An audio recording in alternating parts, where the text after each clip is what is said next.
আসসালামু আলাইকুম, Ayesha kitchen in ব্লগে সবাইকে স্বাগতম জানাচ্ছি। কেমন আছেন সবাই? আমি আলহামদুলিল্লাহ অনেক ভালো আছি। ঈদ স্পেশাল রেসিপি নিয়ে হাজির হলাম। আজকে তৈরি করব সেমাইয়ের রেসিপি, দুধ দিয়ে মালাই সেমাই আর কি। এটা কিন্তু খেতে ভীষণ মজা।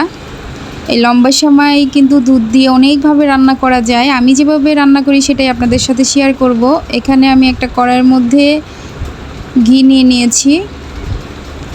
তারপর এখানে আমি কাজু বাদাম, কাঠবাদাম, পেস্তা বাদাম আর কিশমিশ সবগুলো একসাথে আমি হালকা মিডিয়াম আছে ভেজে নিব। ভেজে নিলে খেতে একটু ভালো লাগে। একটু বাদামি কালার করে আমি একটু ভেজে নিতেছি এটাকে। আমার ভাজা হয়ে গিয়েছে। সেই ঘিয়ের মধ্যে আমি লম্বা সেমাই একটু ভেঙে নিয়েছি,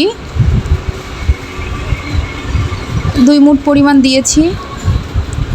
আমি এই সেমাইটাকে ভালো করে ভেজে নিব। আর সেমাইটা আমি লাল দেখেই কিনেছি। আর সেমাইটা যদি অরিজিনাল হয় খেতেও খুব ভালো লাগে। তো আমার সেমাইটা ভাজা হয়ে গিয়েছে। আগে থেকে আমি দুধ আর চিনি জাল করে রেখেছিলাম। আমি তরল দুধটা ব্যবহার করেছি। তো আমি একটু জাল করে নিব। তারপর আমি একটু গুঁড়া দুধ দিয়ে দিব।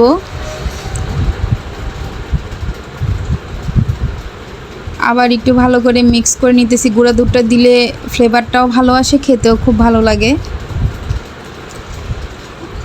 আমি এলাচি আর দারচিনিও দিয়েছি, ওগুলো আমি উঠিয়ে ফেলেছি কারণ ওইটা আমার কাছে ভালো লাগে না গ্রানটা।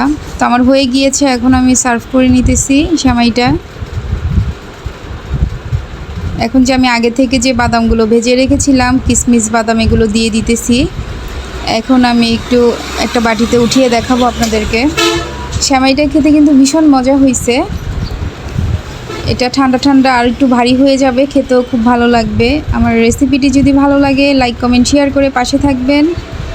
আর এই সেমাইটা অবশ্যই ঈদের দিন রান্না করে খাবেন এবং মেহমানদের রান্না করে খাওয়াবেন। ঝটপট তৈরি হয়ে যায়, 5 মিনিট লাগে রান্না করতে। ইউটিউব থেকে যদি আমার ভিডিওটা দেখে থাকেন চ্যানেলটি সাবস্ক্রাইব করে দিবেন। দেখা হবে অন্য কোনো ভিডিওতে। আল্লাহ হাফেজ।